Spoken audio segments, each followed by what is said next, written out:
Welcome to story room. ഇത് Russian കഥകളുടെ 4ാമത്തെ എപ്പിസോഡാണ്. ഈ കഥയുടെ പേര് ഭാഗ്യദോഷിയായ ഇവാൻ. ഒരിടത്ത് ഒരു പാവപ്പെട്ട കൃഷിക്കാരനുണ്ടായിരുന്നു. അയാളെ ഭാഗ്യദോഷിയായ ഇവാൻ എന്നാണ് നാട്ടുകാർ വിളിച്ചു പോന്നത്. ഒരിക്കലും 10 പൈസ കയ്യിലിരിപ്പില്ല. വല്ലതും കിട്ടിയാൽ തന്നെ അതുപോലങ്ങ് പോയിപ്പോകും. അല്ലെങ്കിൽ ആരെങ്കിലും കട്ടെടുത്ത് കൊണ്ടുപോകും. ആ നിർഭാഗ്യവാൻ അവസാനം സാർ രാജാവിൻ്റെ അടുത്ത് ചെന്ന് ഉപദേശം ആരാഞ്ഞു. സാർ രാജാവ് അയാളോട് പറഞ്ഞു, നിനക്ക് ഒന്നും തേടി വെക്കാൻ കഴിയുന്നില്ല, ഒന്നും തന്നെ സൂക്ഷിച്ചു വെക്കാൻ കഴിയുന്നില്ല, പിന്നെന്തിനാണ് എൻ്റെ ഉപദേശം? സാറിൻ്റെ മകൾ അടുത്തു നിന്ന് ഇത് കേൾക്കുന്നുണ്ടായിരുന്നു. അവൾ അച്ഛനോട് പറഞ്ഞു, ഈ പാവപ്പെട്ടവന് നേർവഴി പറഞ്ഞു കൊടുത്തുകൂടെ? അച്ഛന് ഞാനൊരു പെണ്ണാണ്, എങ്കിൽ പോലും ഇയാളെ ഉപദേശിക്കാൻ എനിക്ക് കഴിയുമെന്നാണ് തോന്നുന്നത്. സാർ രാജാവിന് അത് അത്ര ഇഷ്ടപ്പെട്ടില്ല. എങ്കിലും ചോദിച്ചു, ഇവന് എന്തുപദേശമാണ് നീ കൊടുക്കുന്നത്? അപ്പോൾ മകൾ പറഞ്ഞു, ഇയാൾ കല്യാണം കഴിക്കട്ടെ. ചിലപ്പോൾ ഭാര്യ ഭാഗ്യമുള്ളവളായിരിക്കും, ഇല്ലെങ്കിൽ മക്കൾക്കെങ്കിലും ഭാഗ്യം കാണും. ഇത് കേട്ട് സാറിന് കടുത്ത കോപം വന്നു. ശിക്ഷയായി അവളെ ആ കൃഷിക്കാരനു തന്നെ വിവാഹം ചെയ്തു കൊടുത്തു. അവർക്ക് ആരും തന്നെ അഭയം കൊടുത്തു പോകരുതെന്ന് പരസ്യപ്പെടുത്തുകയും ചെയ്തു. ഭാഗ്യദോഷിയായ ഇവാൻ രാജകുമാരിയെയും കൂട്ടി തെരുവീഥിയിലൂടെ നടന്നുപോയി. അയാൾ പറഞ്ഞു, പ്രിയപ്പെട്ട രാജകുമാരി, നീ വിഷമിക്കരുത്. ചെറുതെങ്കിലും സ്വന്തമായി എനിക്കൊരു താവളമുണ്ട്, നമുക്ക് അങ്ങോട്ട് പോകാം. അങ്ങനെ അവർ കൃഷിക്കാരൻ്റെ കൊച്ചു കുടിലിലെത്തി. അതിന് ജനലോ ഒരു വശത്തു മറയോ ഉണ്ടായിരുന്നില്ല. ഒരു പൊറുതിക്ക് വേണ്ട യാതൊരു സൗകര്യവുമില്ലാത്ത വീട്. സാറിൻ്റെ മകൾ സ്വന്തം ഷാളെടുത്ത് മറയിടുകയും തൂവാല കൊണ്ട് ചെറിയ ചെറിയ ദ്വാരങ്ങൾ അടയ്ക്കുകയും ചെയ്തു. പിന്നെ അടുപ്പ് കത്തിച്ച് തീ കാഞ്ഞു. അന്നു രാത്രി സാറിൻ്റെ മകൾ ഒരു വിശേഷപ്പെട്ട വസ്ത്രം തുന്നിയുണ്ടാക്കി. കാലത്ത് അത് ഇവാനെ ഏൽപ്പിച്ചിട്ട് പറഞ്ഞു, ഇത് 1ാമതും 2ാമതും വില പറയുന്നവർക്ക് കൊടുക്കരുത്, 3ാമതു വില പറയുന്നവനെ കൊടുക്കാവൂ. ഇവാൻ തുണിയുമായി ചന്തയിൽ പോയി. ആദ്യത്തെ കച്ചവടക്കാരൻ അതിന് 100 റൂബിൾ പറഞ്ഞു. 2ാമൻ 200, 3ാമൻ 300 റൂബിൾ. തുണി അയാൾക്ക് വിറ്റു. എന്നിട്ട് വീട്ടിലേക്ക് ആവശ്യമുള്ള സാധനങ്ങളും വാങ്ങി അയാൾ പുറപ്പെട്ടു. നടന്നു മുക്കിലെത്തിയപ്പോൾ കവലച്ചട്ടമ്പി അവനെ തടഞ്ഞു നിർത്തി. ഹേ, കൈവശമുള്ള കാശിങ്ങു തന്നിട്ടു പോ. മനസ്സോടെ തന്നാൽ ഞാനൊരു കാര്യം പറയാം, ഇല്ലെങ്കിൽ പിടിച്ചു വാങ്ങിക്കും. ഒന്നുമൊട്ടു പറയത്തുമില്ല. അവർ തമ്മിൽ പിടിയും വലിയുമായി. ഒടുവിൽ പണം കവലച്ചട്ടമ്പിക്ക് കൊടുത്തു. അപ്പോൾ ചട്ടമ്പി പറഞ്ഞു, ഈശ്വരഹിതമില്ലാതെ തലയിലെ ഒരു മുടി പോലും നഷ്ടപ്പെടുകയില്ല. ഇവാന് ഒന്നും മനസ്സിലായില്ല. ഇവാൻ ഓടി വീട്ടിലെത്തി. ഉണ്ടായതെല്ലാം ഭാര്യയെ അറിയിച്ചു.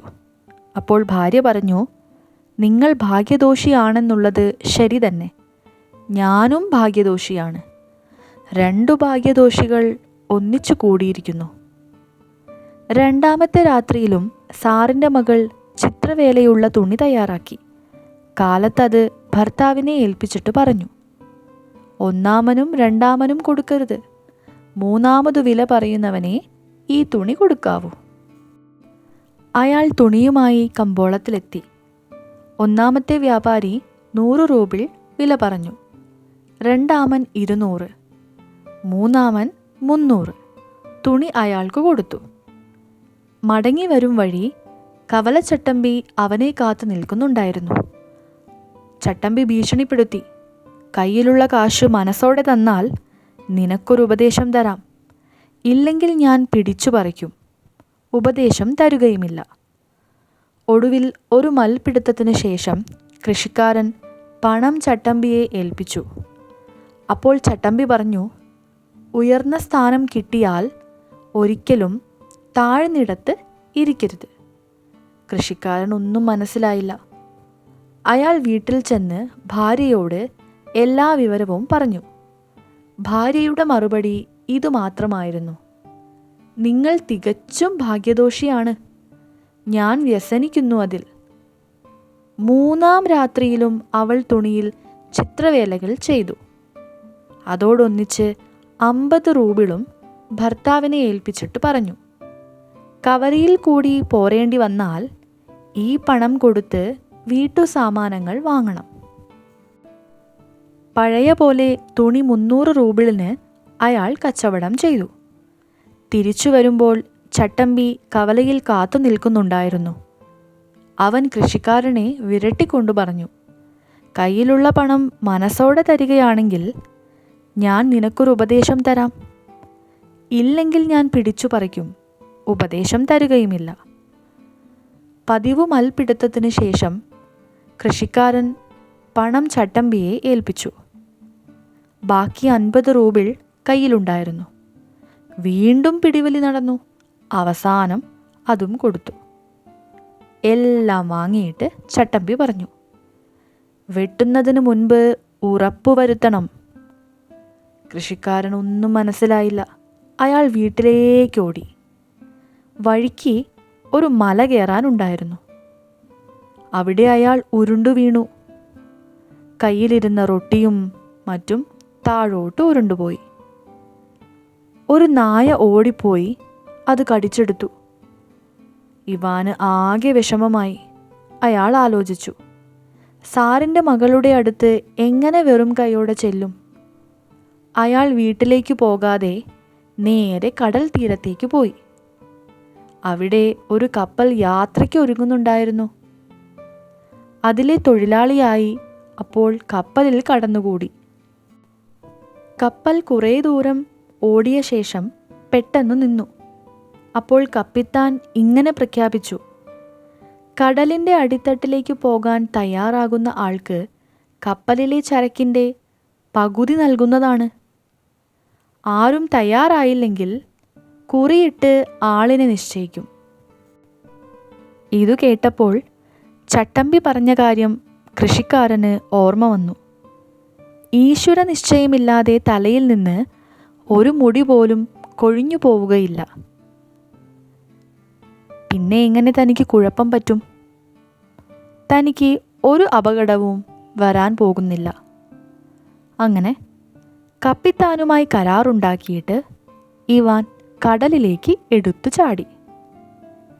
കടലിൽ ചാടിയ അയാളെ ആരോ താഴോട്ട് വലിച്ചു കൊണ്ടുപോയി.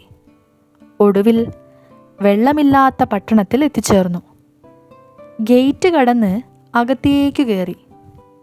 ഒരാൾ വഴി കാട്ടാനുണ്ടായിരുന്നു. അയാൾ പറഞ്ഞു, ഞങ്ങളുടെ രാജാവും രാജ്ഞിയും തമ്മിൽ നിത്യേന വഴക്കാണ്. രാജാവ് പറയുന്നു, പദം വരുത്തിയതും തെളിച്ചെടുത്തതുമായ ഉരുക്ക് സ്വർണത്തേക്കാൾ വിലപിടിപ്പുള്ളതാണെന്ന്. ഇത് രാജ്ഞി വകവെച്ചു കൊടുക്കുന്നില്ല. രാജ്ഞിയുടെ അഭിപ്രായത്തിൽ പദം വരുത്തിയതും തെളിച്ചെടുത്തതുമായ ഉരുക്കിനേക്കാൾ മൂല്യം സ്വർണത്തിനും വെള്ളിക്കുമാണത്രേ. രണ്ടുപേരെയും മുഷിപ്പിക്കാതെ ഇതിനൊരു മറുപടി കൊടുക്കണം. കൊട്ടാരത്തിനുള്ളിലെ വിശാലമായ ഹാളിലേക്ക് ഇവാനെ അയാൾ കൂട്ടിക്കൊണ്ടുപോയി. രാജാവും രാജ്ഞിയും അവിടെയുണ്ടായിരുന്നു. കവലച്ചട്ടമ്പി പറഞ്ഞ രണ്ടാമത്തെ കാര്യം അയാൾക്ക് പെട്ടെന്ന് ഓർമ്മ വന്നു. ഉയർന്ന സ്ഥാനം കിട്ടിയാൽ ഒരിക്കലും താഴ്ന്നിടത്ത് ഇരിക്കരുത്. രാജാവിൻ്റെയും രാജ്ഞിയുടെയും അഭിപ്രായം കേട്ടിട്ട് ഇവാൻ 2 പേരോടുമായി പറഞ്ഞു, അങ്ങ് ദൂരെയുള്ള റഷ്യയിലെ ഒരു കാര്യം ഞാൻ പറയാം. യുദ്ധമില്ലെങ്കിൽ സ്വർണത്തെയും വെള്ളിയെയും അപേക്ഷിച്ച് ഉരുക്കിന് വില കുറവാണ്. എന്നാൽ യുദ്ധം തുടങ്ങിയാൽ സ്ഥിതി മാറും. അപ്പോൾ ആയുധങ്ങൾ ഉണ്ടാക്കേണ്ടതുകൊണ്ട് സ്വർണത്തെക്കാളും വെള്ളിയേക്കാളും വില ഉരുക്കിനാണ്. അങ്ങനെ സാറും സറീനായും പറഞ്ഞത് ശരിയാണെന്ന് ഇവാൻ സ്ഥാപിച്ചു. അവർ രണ്ടുപേരും അയാൾക്ക് ഓരോ ചെറിയ കുപ്പി നൽകി. അപ്പോൾ ഇവാൻ വിചാരിച്ചു, സമ്മാനം ഇത്രയും നിസ്സാരമായ കുപ്പിയോ? പിന്നെ വഴികാട്ടിയുമൊന്നിച്ച് കൊട്ടാരത്തിന് പുറത്തു കടന്നു. അവസാനം കപ്പലിലുമെത്തി. ഇവാൻ തിരിച്ചെത്തിയപ്പോൾ കപ്പലിലെ പകുതി സ്വത്തിൻ്റെ ഉടമസ്ഥനായി തീർന്നു. പിന്നെ കപ്പൽ അക്കരെയുള്ള ഒരു സാറിൻ്റെ രാജ്യത്തെത്തി. അവിടത്തെ സാറിനെ കാണാനായി കപ്പലിലെ കച്ചവടക്കാരെല്ലാം ചെന്നു. ഓരോരുത്തരും വിലപിടിപ്പുള്ള കാഴ്ച വസ്തുക്കൾ കരുതിയിരുന്നു. ഇവാൻ രാജാവിന് സമ്മാനിച്ചത് കടലിനടിയിലെ സാറിൽ നിന്നു കിട്ടിയ കൊച്ചു കുപ്പിയിലൊന്നാണ്. സാർ ഇവാനെ പ്രത്യേകം സൽക്കരിച്ചു. ഇതുകണ്ട് മറ്റു വ്യാപാരികൾ മുറുമുറുത്തു. നോക്കണേ, അയാൾ കൊടുത്തത് ഒരു കൊച്ചു കുപ്പി മാത്രം. ഞങ്ങളല്ലേ കൂടുതൽ വിലപിടിപ്പുള്ള സാമാനങ്ങൾ നൽകിയത്. അവരെ ബോധ്യപ്പെടുത്താനായി സാർ അകത്തോട്ടു പോയി. ഇവാൻ കൊടുത്ത കുപ്പി എടുത്തുകൊണ്ടുവന്നു. അതെടുത്ത് കുലുക്കിയപ്പോൾ അടപ്പു തെറിച്ചുപോയി. കുപ്പിയിൽ നിന്ന് 2 ഉണ്ടകൾ പുറത്തു വന്നു. അത് നിലത്ത് വീണ് ഒരു കൂന വെള്ളിയായി തീർന്നു. ഇവാനു സമ്മാനമായി ചരക്കു നിറച്ച 3 കപ്പലുകളാണ് സാർ കൊടുത്തത്.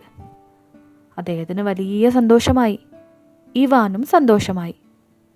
അങ്ങനെ 3.5 കപ്പലിൻ്റെ ഉടമസ്ഥനായി അയാൾ മടങ്ങി.